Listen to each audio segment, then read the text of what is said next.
আসসালামু আলাইকুম।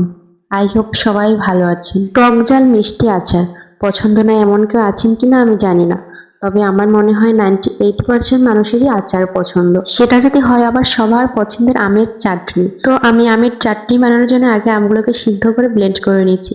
এরপর একটা কড়াইয়ে সরিষার তেল আর রসুন দিয়ে বেছে নিয়েছি, এর ভিতর দিয়ে দিলাম 3-4টা ছাল। এরপর আমি ব্লেন্ড করা আমগুলো দিয়ে দিব।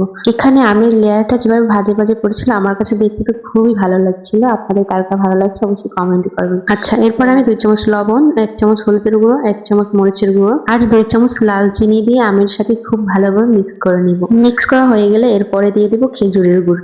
আর এই খেজুরের গুড় দেওয়ার কারণে আচারের স্বাদ দ্বিগুণ বেড়ে যায়। খেজুরের গুড় দিয়ে এটা আবারও আমি আমের সাথে ভালোভাবে মিক্স করে নেব। এ পর্যায়ে আমটাকে অনবরত নাড়তে থাকতে হবে যাতে নিচে না লেগে যায়। আর হ্যাঁ, এই পর্যায়ে অবশ্যই আপনারা চেক করে দেখবেন কার কতটুকু মিষ্টি পছন্দ, লবণ সে অনুযায়ী আবার দিয়ে দিতে পারেন। আমার কাছে মিষ্টিটা কম মনে হয়েছিল, তাই আমি এ পর্যায়ে কিছু সাদা চিনি আর খেজুরের গুঁড়ো দিয়ে ভালোভাবে মিক্স করে নিয়েছি। এরপর শুকনো মরিচের গুঁড়ো দিয়ে ভালোভাবে মিক্স করে নিয়েছি। লাস্ট পর্যায়ে দিয়ে দিলাম ভাজা জিরের গুঁড়ো আর পাঁচফোড়নের গুঁড়ো। এই গুঁড়োটা দিয়ে আচারের সাথে ভালোভাবে মিক্স করে নিলে আমাদের আচার সম্পূর্ণ রেডি হয়ে যাবে। এই তো আমের আচার আমাদের সম্পূর্ণ রেডি। এখন আমি আমসত্ত্বার জন্য কিছুটা রোদে শুকিয়ে নেব আর আমের চাটনির জন্য কিছুটা বক্সে রেখে দেবো।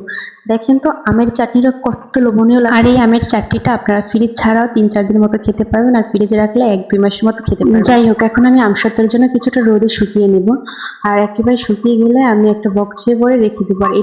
আর এই আমসত্ত্বটা 2-3 বছর থাকলেও কোনো সমস্যার চান্স নাই। আর এই আমসত্ত্বার স্বাদের কথা আমি আপনাদের কি বলবো, তার আগে দেখেন আমরা খাওয়ার আগে পাখিতে অর্ধেক খেয়ে ফেলছে। আমি এটা রোদে শুকাতে পারিনি, পরবর্তীতে আমি চুলার উপরে রেখে শুকিয়ে নিয়েছি। যাই হোক, আজকের ভিডিও এই পর্যন্ত। সবাই ভালো থাকবেন। আল্লাহ হাফিজ।